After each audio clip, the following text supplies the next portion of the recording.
Okay, everybody. This is Cheryl Carvajal, and I thought I'd give you a little video just explaining kind of what to expect, where to go, what to do when you are actually digging through your English 1102 class. So I'm going to put this up on YouTube, but I'll send you a link and I'll post it probably, and you should find this in Start Here.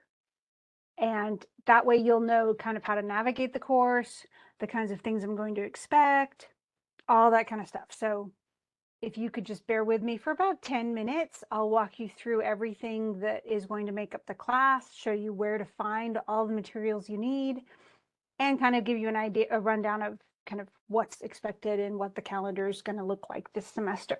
So first, you need to go into your actual class. And so I'll just go into the class that exists right now because I already have some students who are sharing and doing things. So that will give you a better idea than one that is not yet open. But once you get into the class, it actually goes straight to the Start Here page. So when you click on English 1102, it automatically navigates to this first page. And the first page contains some of the most important things you're going to need. First of all, and this you can do right now as soon as you finish watching the video, is confirm your course enrollment. Now, the confirm course enrollment is not just any old test. It's not normal. It's not like the other tests that you take in some of the other classes. It's not just the simple question, hey, do I want to take this class or do I not want to take this class? And so when you begin it, it actually has 5 questions, all of which need answering. And they cover a lot of different things. One is, I want to be enrolled in the course. So that's that typical question that you will get. The other ones, though, talk about the fact that you need to read and that you need to turn things in on time. You will access the OER textbook, that you will read whatever's required. It also talks a lot about plagiarism and the use of computer-generated texts or AI text. That is one of those things that in this class is not allowed at all. None of the work that you turn in, whether a journal or a discussion post or even your self-introduction that you'll do right at the beginning, nothing can be taken from a website and used verbatim, nothing to be put into an essay or even create the essay. Nothing can be plagiarized from other web sources or other papers. Nothing can be generated by computer text. Your job is to read for yourself, write for yourself, and turn in all of your own work. And this is what you're going to be tested on. If you are found to have been using AI or to have been plagiarizing, then that will actually change the nature of some of what you're going to be required to do. You may, for instance, have to complete all of your exams with me proctoring. So you won't be able to do them online anymore. And since this is an online course, that's not what you want. So just be aware that these policies are already in place. And so I just want you to be able to acknowledge all of those things. If you can't, then that's not gonna, you're gonna be in trouble. But if you don't confirm this course enrollment at the beginning, then you will not be able to take the class. So if you need to make sure and do this in the first few days, otherwise you'll be dropped for no show. And so you don't want to do that either. The next thing you need to do, though, is go back to Start Here and go to the schedule, the syllabus and schedule of assignments. They are in one document. And it's a pretty extensive document. I think it's 10 or 11 pages long, which is very, very long. Most of it is college policy, but it does include a description of most of the major essay assignments. Plus, it talks about journals and discussions and other in-class participation and things like that. So it's pretty good to read all the way through. And at the very end of it, you have a reward. And that reward is the actual schedule that we will follow week by week and day by day. So it includes all of the due dates, all of the testing dates, all of the days papers are due, everything. So that's also important. The other thing you'll need to access is a little bit below it on the OER literature textbook. Now, this does not have to be, you can just literally open it up, but it is a PDF format of the literature textbook. We're not reading all of the chapters. We're not even reading most of the chapters, but there are several works that we are actually going to be reading in this textbook. And there are definitely chapters that will include a lot of literary terms and other terms dealing with particular genres that you will need to know. And those will be on tests. So it is really important when I say to read chapter something, read the chapter. So the other thing that you'll need to do, and you can consider this as we go through, all the tests will have to be using Respondus Lockdown Browser. And so you will need to download that, or you will need to take the class, the test at school where there is a computer with Respondus already on it. The other option you can do is you can take it on paper, but you'll have to take it with me. And I know most of you won't want to do that. It's still an option though. If you do wish to take it on paper, just make sure and contact me. Then the other thing is if you're writing your papers and you forget what MLA style is, I've given a link to the OWL Purdue website on MLA. Make sure when you turn in assignments that they are MLA both in format, in the essay format itself, and in their citations. Many people, for some reason, use MLA format for the document and then use APA style citations. That is not allowed in this class. Everything must be MLA. But that guide will help you, and it will help you with, it has a citation builder that's pretty accurate, and it has several examples of paper formats, but I'll go over some of that in class. However, all of you are supposed to have taken English 1101, where we go over that extensively. So I will not be doing a huge refresher. Now, once you get through all of these, maybe you want to send me an email. Well, feel free. You just go to course mail in the left menu. And then all you have to do is say create a message. Make sure you select me. So I say to, and I'll just say myself. See, it even says Cheryl Carp-Hall instructor. Then move it over here, and then make sure you have to write a subject line for whatever it is, but then write your message. You can even attach something if you want, or create a link or whatever. If you need an attachment, then you just upload your attachment from your computer and then click submit. If you send me a course mail through here, I will be much quicker to respond than if you send it to me through the Wiregrass email. The other thing is I cannot delete any emails here. So there will always be a record. If you emailed me and said, oh, I can't take the test that day, can I take it on this day? And I say yes, it's already there in email, and I can't delete all evidence of it. So it's to protect yourself as well. Ideally, you would always contact me this way. If you send me something through Wiregrass email, though, believe me, I promise I will respond. Okay, the other thing that you should do from the beginning is go to the discussion board. And this is the most important thing you can do right at the beginning after the course confirmation. It is for a grade, you get a score, is you will introduce yourself. Now, for this introduction, I want you to find a meme or picture to use that introduces something about who you are. And I've had some really cute ones so far, but I have one in there. I've introduced myself. I've followed this same pattern and answered the questions, but make sure and answer all the questions you can and then read through the other discussions. That's typically what we'll do anyway. We do not have a bunch of discussions that will be on this discussion board. However, there will be times when I will discuss on the board. I will also try to do live sessions, and I will record all of these, and I'll place them inside any of the given units. So if we're working on short stories and I do 2 or 3 live sessions for those short stories, I will make sure all of them are recorded. I'll also tell you when they are so you can attend if you can. And then you can always watch them later, although it's much more fun when you're in the session with me. And then we'll go over a lot of the short stories and things to remember and stuff for the test and that kind of thing. Then I'll post them all inside Unit 1, which goes along with short stories. And so you'll have those to study from and take notes from so that you're ready to take your test.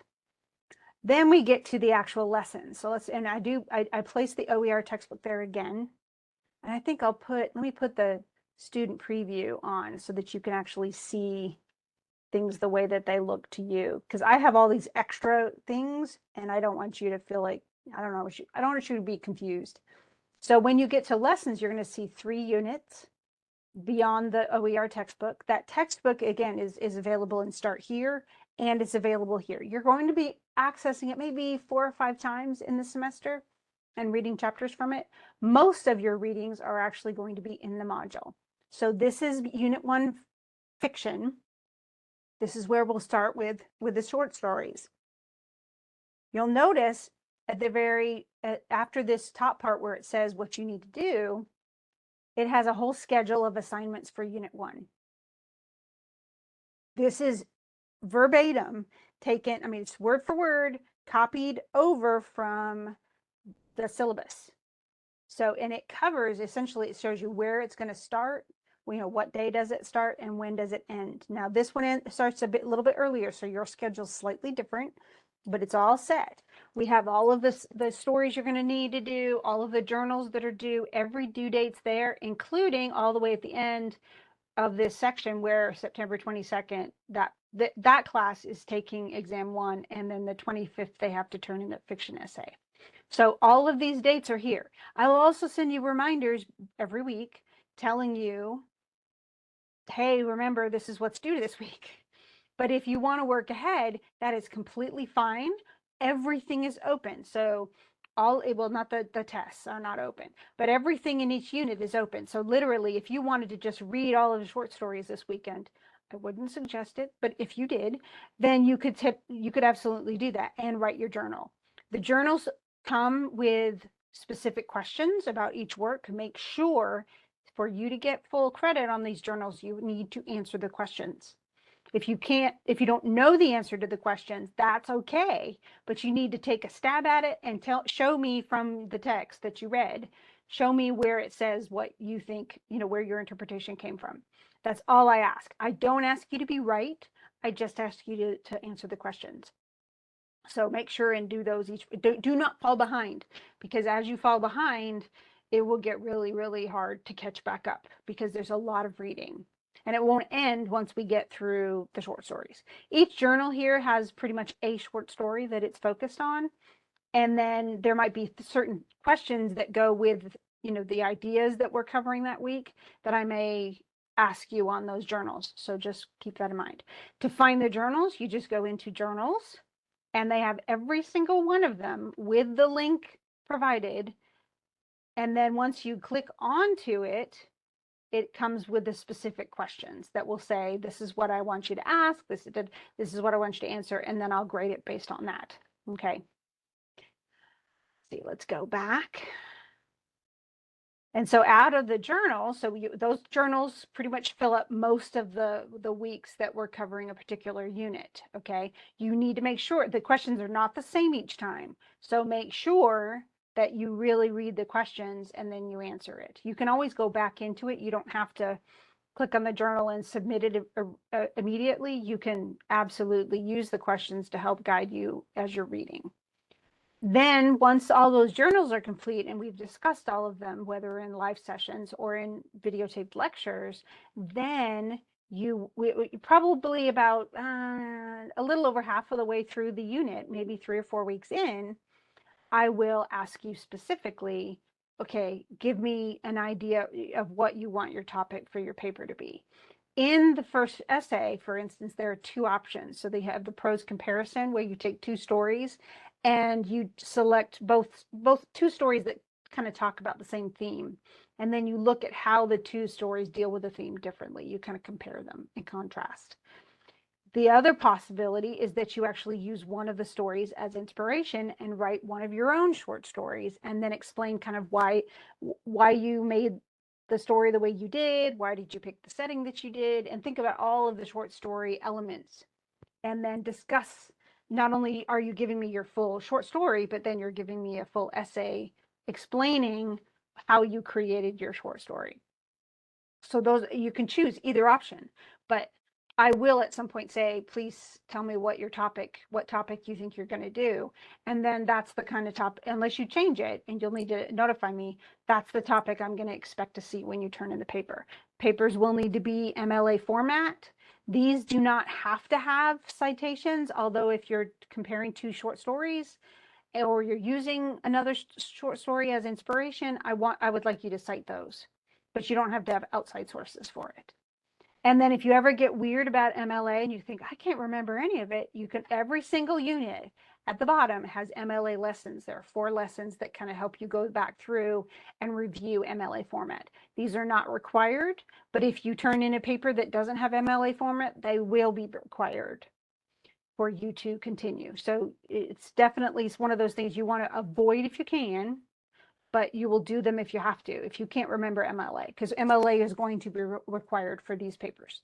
You can, at one point, if you look at the schedule, turn in a rough draft, but it is optional. You are not required to turn in rough drafts for any of this. However, I would strongly urge you to if you write a rough draft and you're sharing it with people, save the rough draft and then write your final draft, because if I ever say, hey, this paper's too polished, you can show me the rough draft and show me that you've been working on it for weeks. And that's just evidence that you're actually doing your own work. And that's a good thing. Okay, so I'm going to go ahead and exit the preview. But the truth is with each one of these units, every single one has exactly the same format that you can expect. So when you go into poetry, there's the schedule right in at the top. There are the journal readings, and each one of them, you open it up and it's going to have, in this case, it's going to have several poems for each journal entry, but they're all listed and they're all linked. So you know exactly what you're supposed to read. And then once you go into the journal, it will actually have the questions. What is it that you have to do? Does that make sense? I hope it does. Let's see, any other questions? As far as the tests go, each test will be usually, I mean, I'll give you 75 minutes to complete the test, but it should not take you more than 60. I try to give you a little extra just for, some people freak out at tests. So, but you will need to have Respondus Lockdown Browser, and you will have to use a monitor. So you will have to have a camera on you.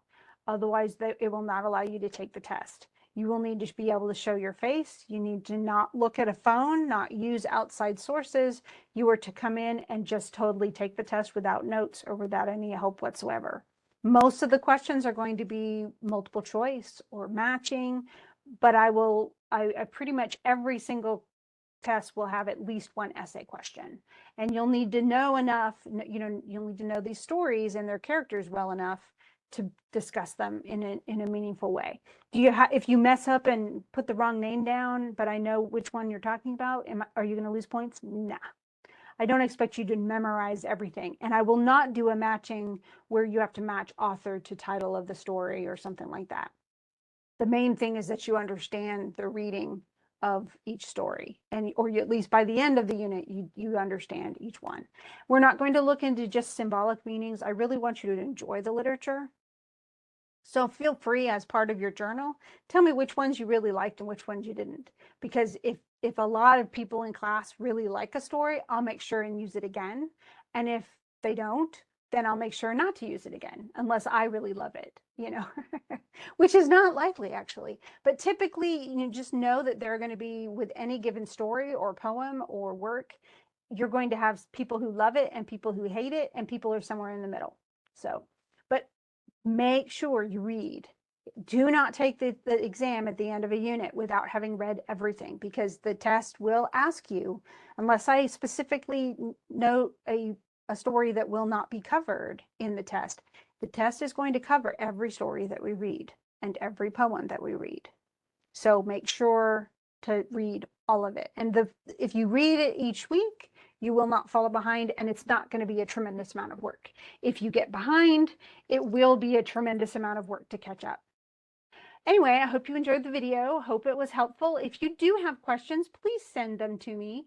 The other thing you might do is check the calendar, and the calendar often puts, of course, this one includes all of the school dates. So I'll take out the institution dates, but this includes all of the essentially all the due dates for you, for any of your other classes. So I would just go ahead and select the calendars for the classes you're taking, so that you always know what's due in any given Blackboard thing. So that's yet another way to help yourself. But I have due dates in the grade book for every single assignment. And so it will pop up and say, hey, today this is due. The only thing is it tells you the day of. So try to stay on top of things, print out the syllabus and schedule, and then keep track of those. So, and feel free, you can always turn things in early. I will absolutely accept early work. So let me know if you have a question through course mail, and I will see you around in class. Thanks, y'all.